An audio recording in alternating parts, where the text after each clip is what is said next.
From UFOs to psychic powers and government conspiracies, history is riddled with unexplained events.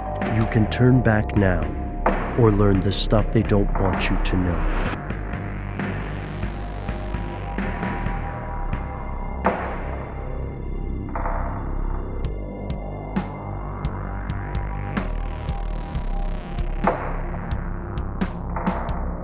We're back. Let's stick with the future just for a bit. Machine consciousness, artificial intelligence. There's no shortage of profoundly impactful research going on. And, one of the biggest debates is around anthropocentrism, the idea that by nature of existing, humans are somehow the main character of the story of life and evolution and everything else. We talked about this a long time ago, but I think it's quite possible that the role of the human species is simply a kind of doula or a midwife, meaning that ultimately the best thing or the most important thing that humanity can do is to create a species or a kind of life form that is capable of exploring the galaxy, that is capable of cooperation on a scale that humans just don't seem to be capable of.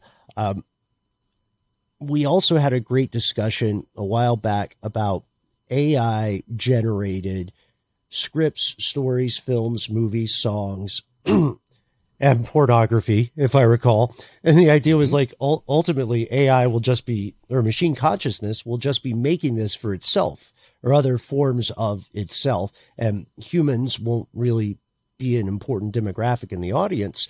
We're starting to see, as a species, we're starting to see the rubber hit the road in this regard. We already knew that computers that maybe weren't quite AI, but were supercomputers or had machine learning capabilities, we know that they have advanced science at an unparalleled pace. And we knew that at some point we would get to the edge of the event horizon, for lack of a better word. We would get to the precipice of human understanding. And so now I want to give the choice to you guys. Matt, Noel, do you want the good news or bad news first? I have two examples of what's happening. Can we go with maths? Okay.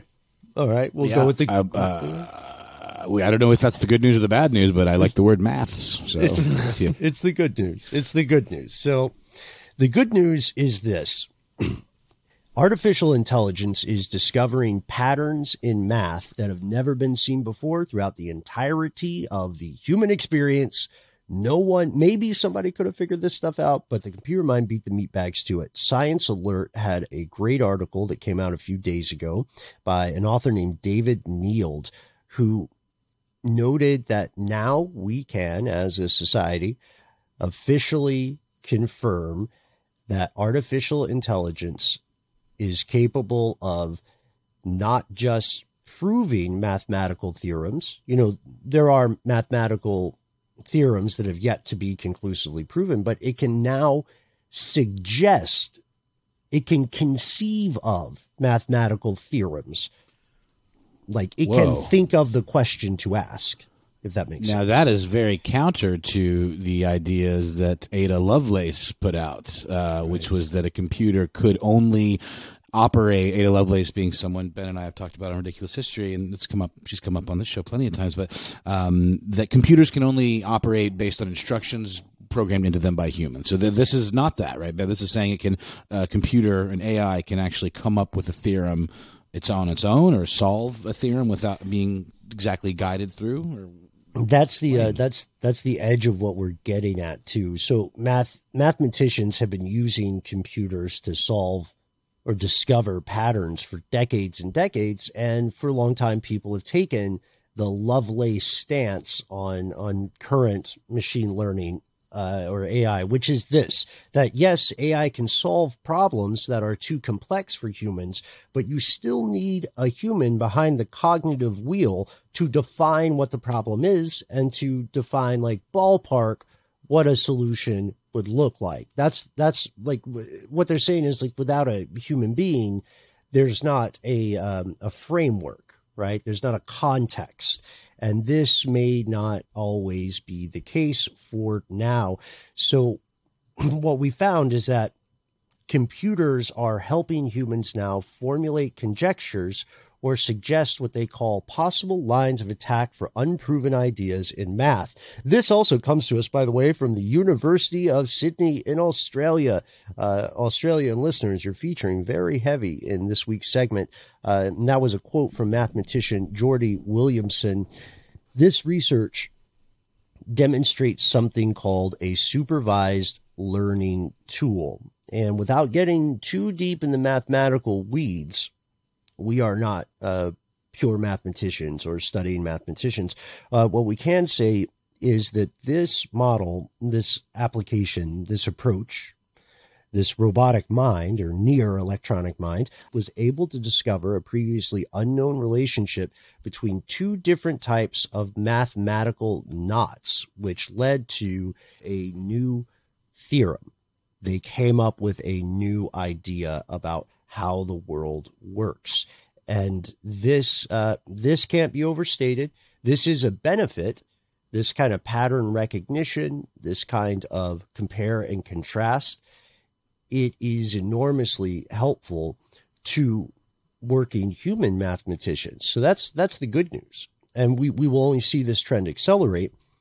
And you can understand why that might not get reported in a bunch of places, because math is a snooze fest for a lot of people. So we'll give you, we gave you some salve for the future, but let's close with some shock. It's time for the bad news. Doc, can we get some bad news music?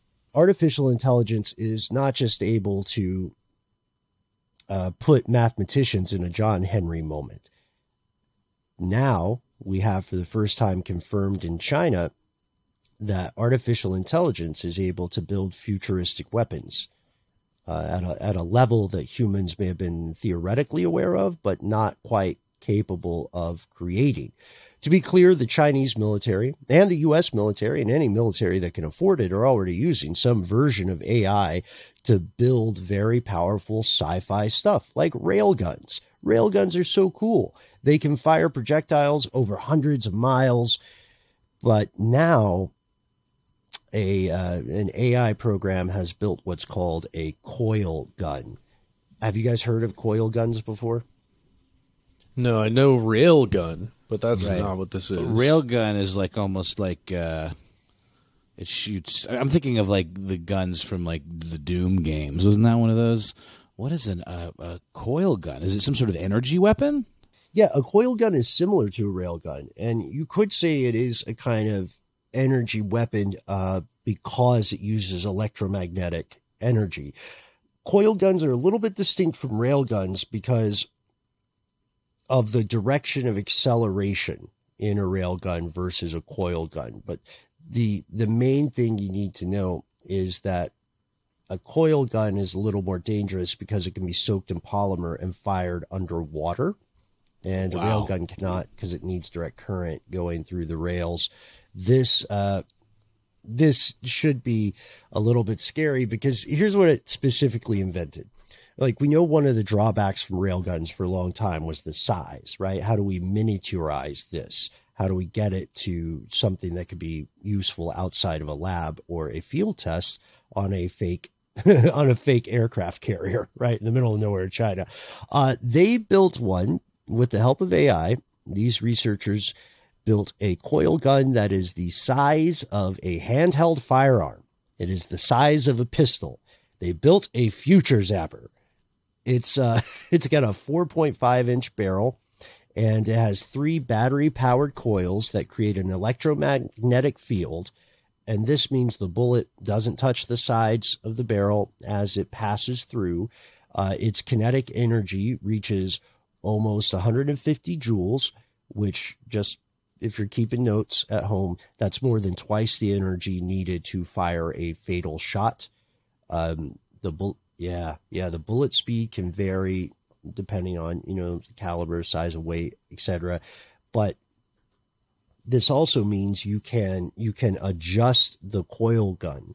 So let's say you are in an authoritarian country and you're suppressing a protest on the anniversary of the death of some great revolutionary who was hanged in the public square or shot.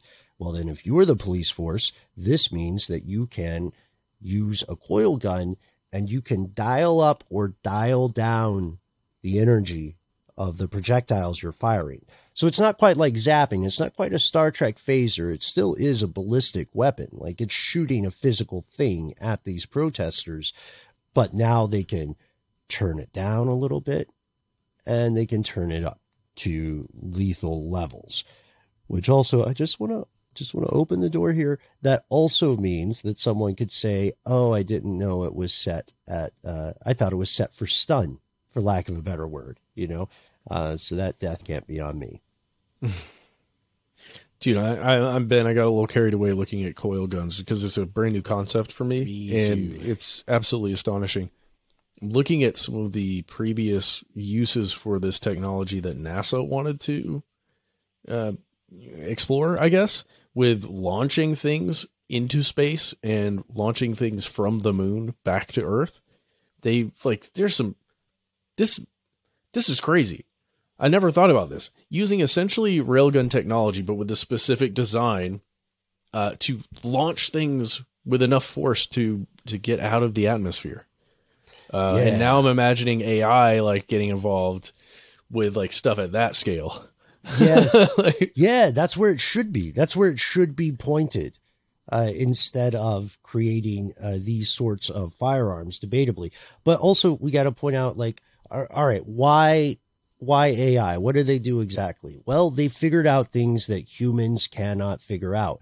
They figured out like very, very tiny, minuscule differences in the shape of a coil or the size can make a huge impact on its performance. And the battery in these kinds of guns can also have a huge effect. And then you have to contemplate the design of the bullet, the design of the barrel. All of these factors made the handheld coil gun just beyond the scope of traditional weapons software. But what the AI programs have done, this is, by the way, coming from a paper published in Transactions of the China Electrotechnical Society last month. And what they found is not only a new type of weapon, but they've also found a precedent. And to understand that precedent, we'll talk just a little bit about what the AI is doing that humans weren't. This AI could start with an imperfect design and game out tons of possible improvements over and over, more and more iterations, keeping the stuff that worked and tossing aside the stuff that it knew wouldn't work. It could learn from its previous mistakes. And then it would give human designers a huge set, like a data set of information. Like, here's how you build a future gun. And it would be like, thank you, robot overlord. We'll make sure to do, human stuff with it. And humans do have a history, a bit of a reputation when it comes to firearm technology. So we know what it's going to be used for. I wish it was being used to expand space travel, and that may be the case, but I want to end this on one pretty cool note.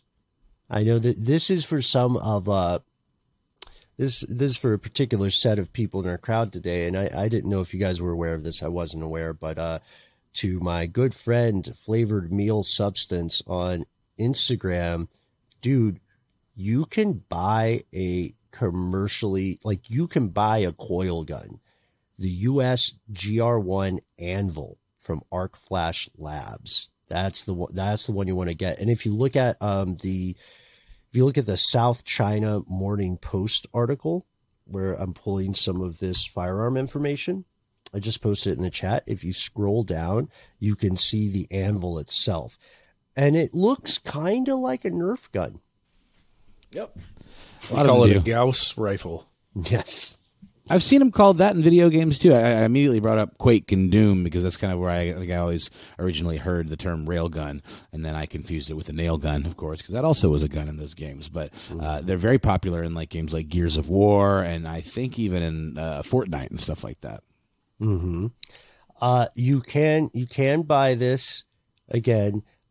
It is not the same as the robot designed handheld coil gun, but you also have to sign a waiver when you buy it.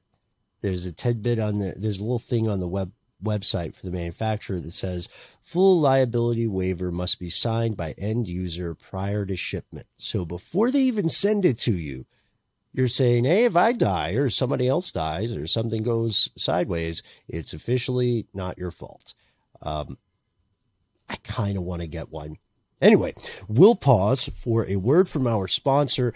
Over the break, folks, please let us know what other improvements, good or bad, you see AI making in the near future. This is only the beginning of a very large wave that is coming at you as we record this today. Conspiracy@iHeartRadio.com, 1-833-STD-WYTK, and we'll be right back with one more piece of strange news.